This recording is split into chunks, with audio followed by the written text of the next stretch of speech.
Bilirsiniz, cənab prezident, biz danışırıq və mən sanki susamışam. Yanımızda çay var. Bilirəm nəyi nəzərdə tutursunuz. Bilirəm. Bayaqdan ona baxıram. Sizin şərəfinizə. Sizin şərəfinizə. Həqiqətən də ləzizdir. İlk dəfədir ki, Azərbaycan çayının dadına baxıram. Doğrudan? Bəli, stəkan çox gözəldir. Bunun nə olduğunu bilmək istəyirəm. Bəli, bu milli stəkandır. Bilirsiniz, onun forması zənnimcə armuda bənzəyir.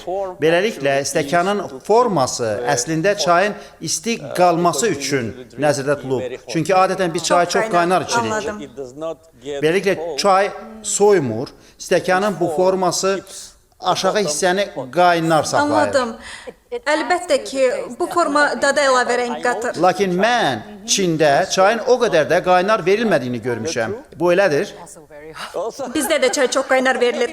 Ola bilsin ki, siz qonaq olduğunuz üçün onlar sizə zərər dəyməsin deyə çay qaynar vermirlər. Çünki çox nəzakətli və ehtiyatlı davranırlar. Lakin çay nöqteyi nəzərindən bizim çoxlu oxşarlıqlarımız var. Məsələn, hamımız çay içməyi sevirik, lakin fərqli bir təamlarla.